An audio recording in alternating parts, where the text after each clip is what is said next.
कभी कहते हैं लोगों की ज़मीनें खाली कराओ, कभी कहते हैं अपनी ज़मीन के ऊपर आप अपनी मर्ज़ी से मकान नहीं बना सकते हैं, उसके लिए भी आपको सरकार से परमिशन लेने की ज़रूरत है। कभी प्रॉपर्टी टैक्स का कानून बना दिया जाता है, कभी स्मार्ट मीटर्स ज़बरदस्ती लोगों के ऊपर थोपे जाते हैं।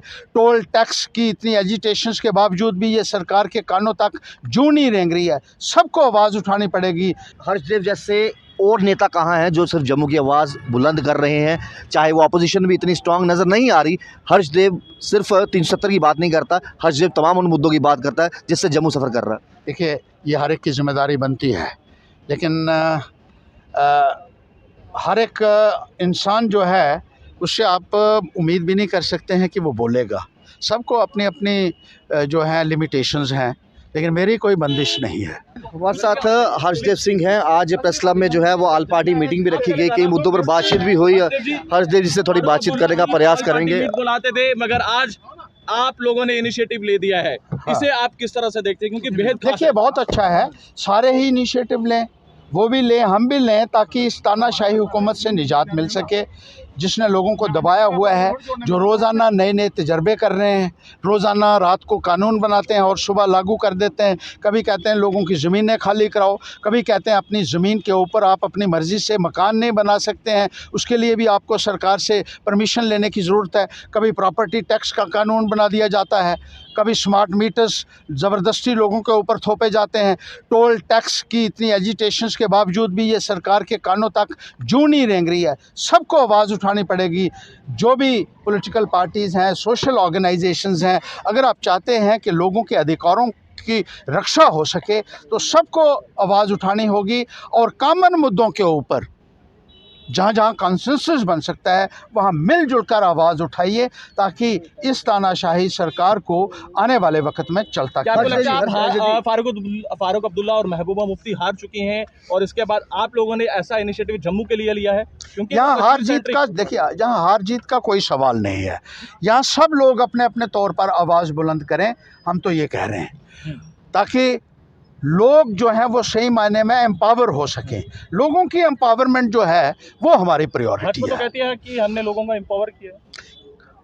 देखिए, कहने को तो बहुत कुछ कहते हैं वो, और बाद में खुद ही कहते हैं कि ये जुमला था। हर्षदेव जी, मैं सिर्फ एक ही सवाल कहूँगा, हर्षदेव जैसे और नेता कहाँ हैं जो सिर्फ जम्मू की आवाज़ बुलंद कर रहे हैं? चाहे वो अपोजिशन भी इतनी स्ट्रांग नज़र नहीं आ रही, हर्षदेव सिर्फ 370 की बात नहीं करता, हर्षदेव तमाम उन मुद्दों की बात करता है जिससे जम्मू सफ़र कर रहा है। देखिए, ये हर एक की जिम्मेदारी बनती है, लेकिन हर एक इंसान जो है उससे आप उम्मीद भी नहीं कर सकते हैं कि वो बोलेगा। सबको अपनी अपनी जो है लिमिटेशंस हैं, लेकिन मेरी कोई बंदिश नहीं है। मैं खुलकर बोलता हूँ, ईमानदारी से मैंने काम किया है, डरता मैं किसी से नहीं हूँ, रब से डरता हूँ, और रब से डरता हूँ कि मेरे से कोई कभी गलत काम ना हो। और जब भी मुझे लगता है कि कहीं गलत हो रहा है तो मैं बैठ ही नहीं सकता हूँ। ये इनहेरेंट है, मेरे अंदर है ये। तो ये चीज़ें जो है जब तक आपके अंदर नहीं होंगी, लड़ने की आपके अंदर शक्ति नहीं होगी, तो आप लड़ाई कैसे करेंगे? आप जितने मर्ज़ी बयान दे दो, मीडिया में दे दो, टीवी पे दे दो, लेकिन जब करने की बात आएगी तो वहाँ आपको नज़र आना चाहिए। अब हमने, जैसे आपने कहा है आवाज़ उठाई, तो हमने अभी जाके इलेक्शन कमीशन ऑफ इंडिया का घेराव किया था पिछले हफ्ते, और वहाँ हम 22 लोग थे और 62 लोग पुलिस वाले थे, और वो कहते थे नहीं होगा। हमने कहा हम करेंगे, क्योंकि ये मसला लोगों के साथ जुड़ा हुआ मसला है और लोगों को अपने जमहूरी अधिकारों से डिप्राइव किया हुआ है। जम्मू कश्मीर को बाहर के लोगों के हवाले किया जा रहा है। यहाँ ना केवल बाहर के लोग लाए जा रहे हैं, बल्कि बाहर से अधिकारीगण लाए जा रहे हैं, बाबू लोग लाए जा रहे हैं, और उनके बड़े बड़े ओहदों के ऊपर उनको बिठाकर जम्मू कश्मीर को, निज़ाम को चलाने की कोशिश की जा रही है। उन लोगों को जिनको ना जम्मू कश्मीर की जानकारी है, ना यहाँ की ज्योग्राफी की जानकारी है, ना यहाँ के कल्चर की जानकारी है, या ना यहाँ की टोपोग्राफी की जानकारी है, ना लोगों के साथ उनका कोई रास्ता है, कनेक्ट है, लोग त्राहिमाम कर रहे हैं, बुनियादी सुविधाओं के लिए वंचित हो रहे हैं, और उनकी कोई भी जवाबदेही नहीं है लोगों के प्रति। तो ऐसे माहौल में ये ज़रूरी हो जाता है कि लोग जो अपने आप को मानते हैं कि वो पॉलिटिकल पार्टी से वाबस्ता हैं, तो वो आवाज़ उठाएं।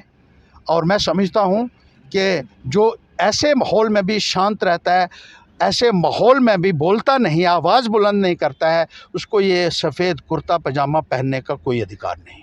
कुछ बड़े नाम थे जो भाजपा में आके चुप्पी साध के बैठ गए। मैं बात करूंगा कांग्रेस के श्यामलाल शर्मा जी, बीजेपी में आए चुप्पी साध बैठे। देवेंद्र सिंह राणा जी, वो भी बोलते थे काफ़ी, लेकिन बीजेपी में चुप्पी साध के बैठ गए। लेकिन ऑपोजिशन में भी लोग चुप्पी साधे बैठे। किस बात का डर सता रहा है उन्हें? सीबीआई की इंक्वायरी का, ईडी का, किस बात का डर है? क्यों जम्मू की बात नहीं करते? बिल्कुल आपने ठीक कहा, बीजेपी में तो और भी बहुत लगे हैं, आपने कईयों का लिहाज कर दिया आज, और भी बहुत लोग गए हैं बिल्कुल। और सब ने सरेंडर कर दिया, अब आत्मसमर्पण कर दिया भारतीय जनता पार्टी के सामने। ये लोग भी इस बात को समझें, लोगों को भी इस बात को समझना होगा कि जो लोग बड़ी बड़ी हाँकते थे, जब मौका आया बोलने का और जन विरोधी नीतियां जो भारतीय जनता पार्टी के उनके खिलाफ आवाज़ उठाने का, तो वो सीधे जाके भारतीय जनता पार्टी के चरणों में जाकर लेट गए। ऐसे लीडर्स का भी ख्याल रखिएगा, इलेक्शन में फिर वो उनकी तरफ से आएंगे वोट मांगने के लिए। उस वक्त तो लोगों को पता होना चाहिए कि कितना दोहरा चरित्र है इन लोगों का और किस वजह से आए हैं, ये भी लोगों को पता है। उस वक्त याद रखने की ज़रूरत है। और बाकी के लोग जो हैं अपोजिशन में, मैं कहना चाहता हूँ कि सबको आवाज़ बुलंद करनी चाहिए इस वक्त, क्योंकि लोग भी आपको वॉच कर रहे हैं, बहुत माइन्यूटली वॉच कर रहे हैं कि हमारे लिए कौन आज आवाज़ उठा रहा है।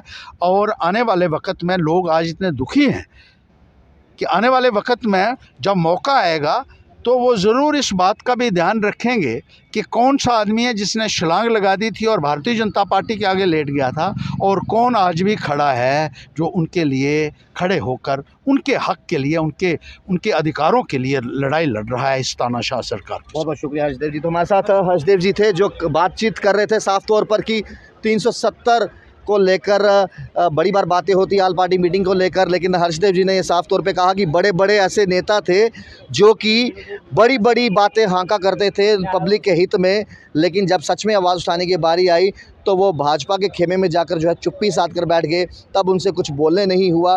तो ये तमाम चीज़ों को लेकर हर्षदेव सिंह ने सीधा सीधा निशाना जो है कुछ नेताओं पर साधा और ये भी कहा कि जो अपोजिशन में बैठे लीडर हैं उनको भी जम्मू के लोगों के लेकर आवाज़ उठानी चाहिए, और जनता सब जानती है, वो सब देख रही है कि कौन सा नेता कितना जम्मू के लोगों का साथ दे रहा है। आप देखते हैं चैनल राहुल खत्री, नमस्कार।